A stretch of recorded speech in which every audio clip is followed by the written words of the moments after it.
Hey folks, welcome back to Endless Ocean Blue World. Just me this week.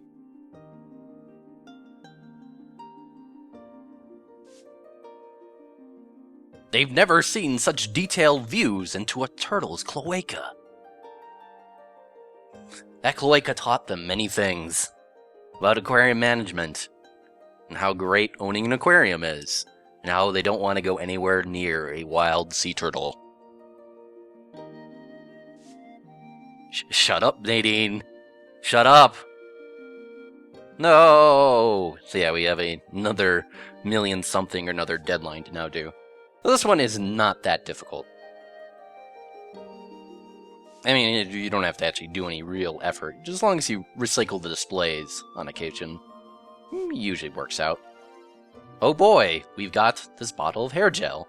She's like, here you go. Gel the fuck up. Whatever.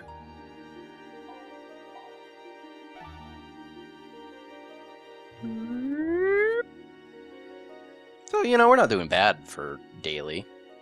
It's not terrible.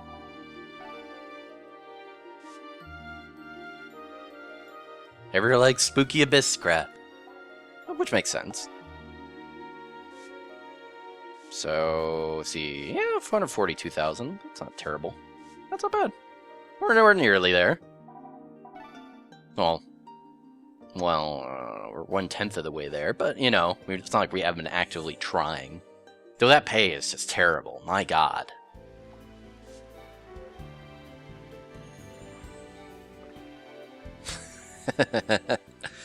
Okay, sure. Alright, so I figure this is a good chance to show off some dolphin training stuff, because there's some new stuff to show off. Plus we do have to complete the dolphin training quota. Now, off-screen I've been doing a fair bit of training just to get the levels up. And so there's some new stuff to show off for you all. The singing! I just love the singing! Yes!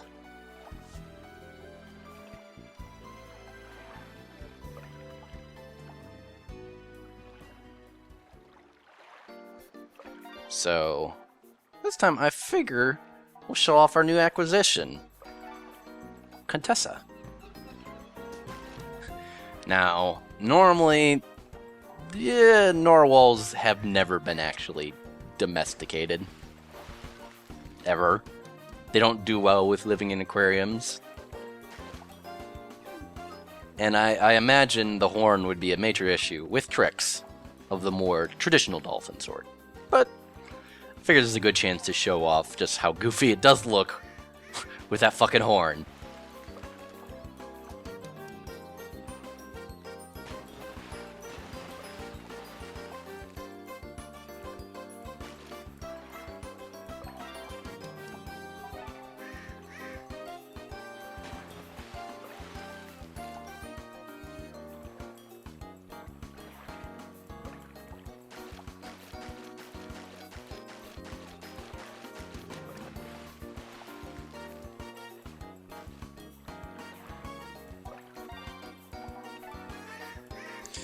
Now, one little thing here is that, unfortunately, when I was training up Contessa, I neglected to train her to the level where you can queue up multiple moves at a time, which does limit your ability to get good ratings.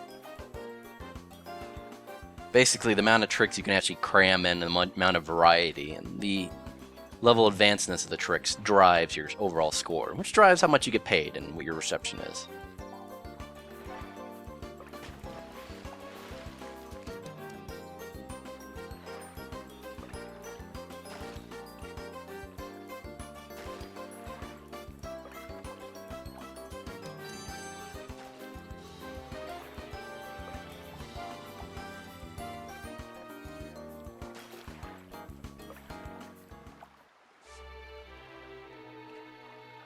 Sad sound.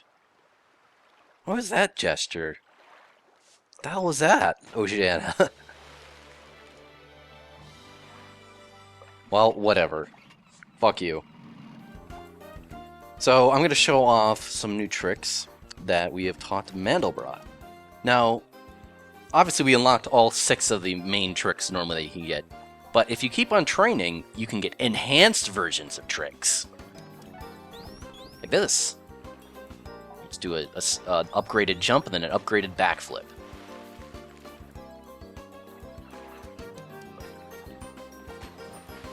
Flip jump! So yes, the upgraded jumps and the upgraded tricks are basically just better versions of the traditional trick. And they'll do it normally when you queue up the trick. The only thing is that they won't perform the trick if they're unhappy with you or they're just grumpy. And if they're tired, that kind of stuff. So, you can get by with the normal tricks if your dolphin is pissed off at you. But if they're happy, you can get some pretty crazy scores. Which is why it's good to give them treats. And also not overwork them. And of course, people coming here to view a show are much more enthused by the upgraded tricks.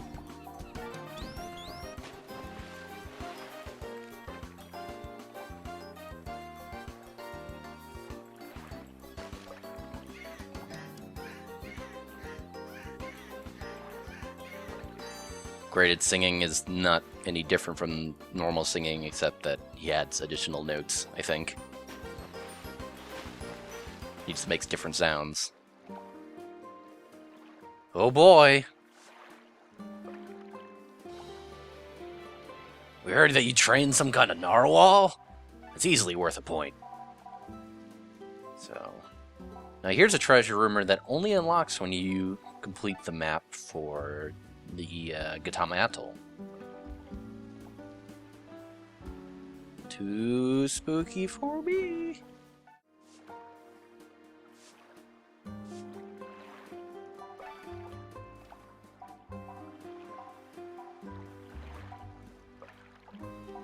Well, I might as well kill 2 birds with 1 stone. And let's do a tour. And see if we can find this treasure. That'll be great.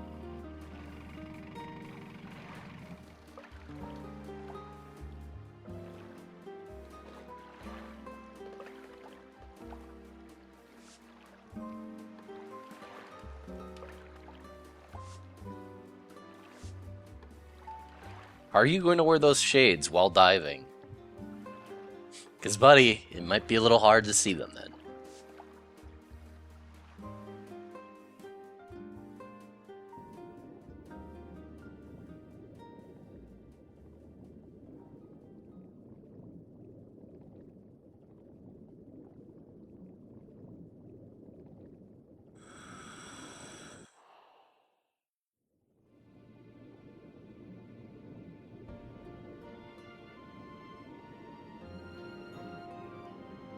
Yeah, whatever. Okay.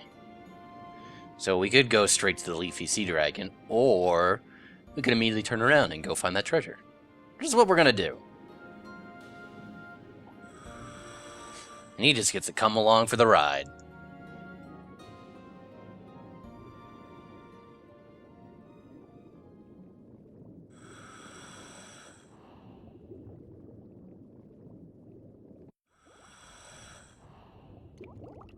Over here. So this is right off the cliff. And we've been at this cave before, but we didn't find something. But now we can find something. Here it is. It's a big old chest. Francesco, you carry this.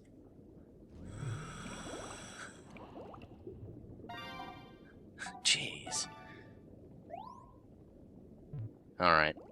I guess we'll go get the Leafy Sea Dragon.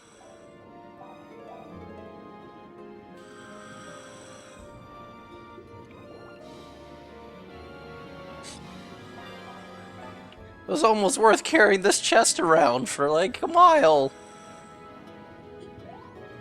My limbs hurt.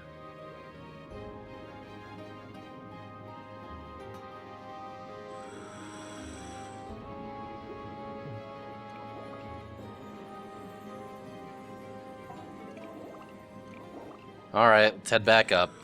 I hope he's excited by all this. So check out our new tank. Pretty great.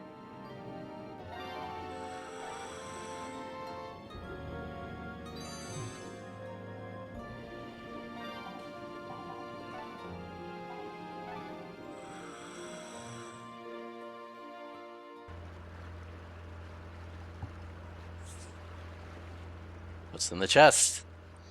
What do you think it's gonna be? I know. Do you?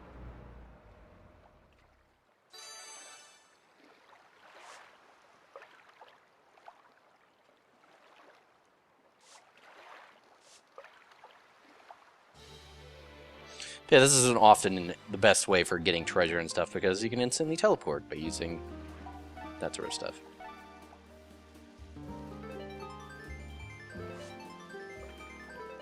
Yeah, it's pretty quick. It's treasure from the moon. Some rabbits brought it here. The Tale of the Bamboo Cutter is a 10th century Japanese folktale. It's considered the oldest extant Japanese narrative and is one of the earliest examples of the modern genre of science fiction. I'm going to share a very abridged version of it. One day, while walking in a bamboo forest, an old childless bamboo cutter found a mysterious shining stalk of bamboo. After cutting it down, he found inside it an infant the size of his own thumb. Being old and childless, he rejoiced at finding this blessing from the heavens, and finding such a beautiful girl at that, and took her home to his wife. He and his wife raised her as their own child and named her Kaguya-Hime, or Princess Kaguya. Thereafter, the old man found that whenever he cut down a stalk of bamboo, inside he would find a small nugget of gold or gems.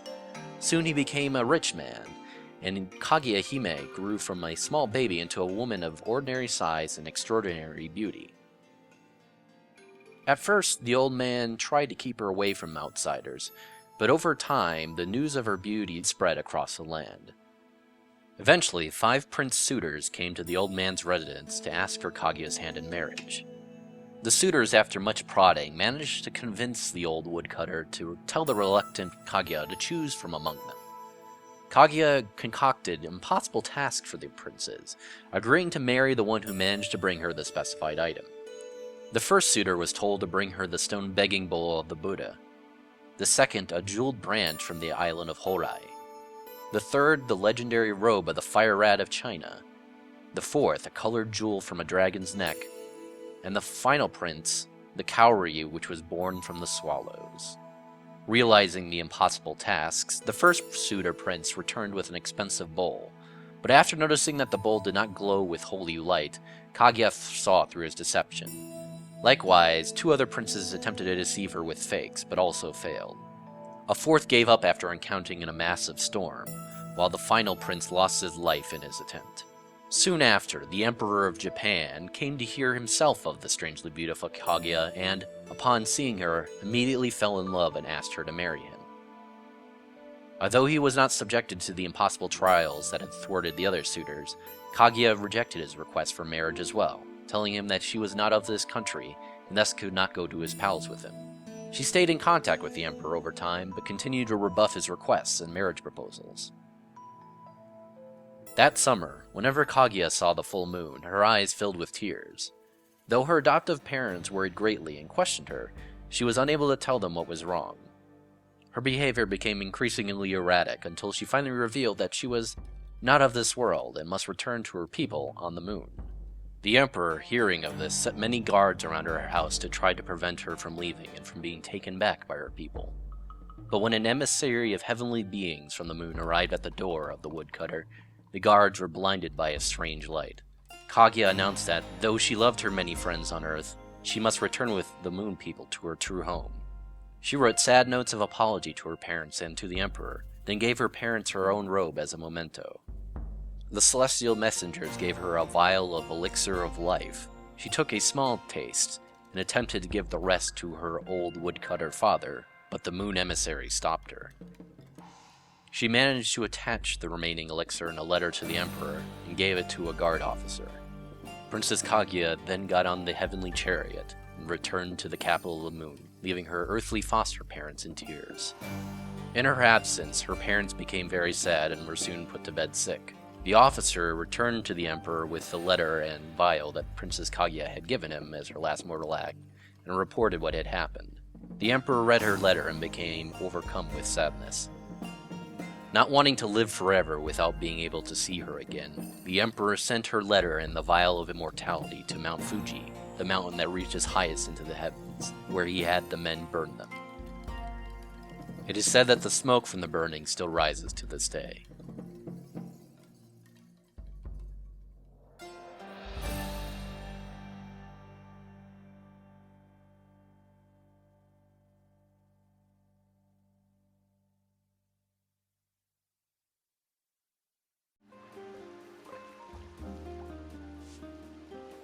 So yes, this is the legendary / super rare ultimate legendary chest. Nah.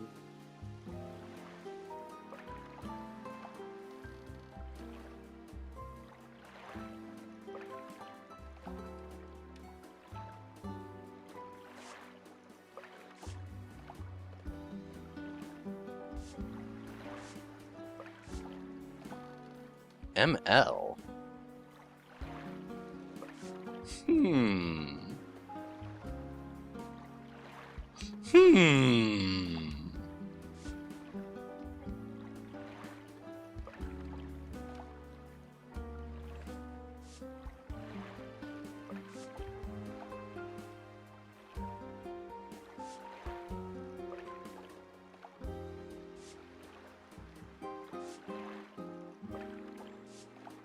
We could take a picture of a rock. That's pretty easy and quick.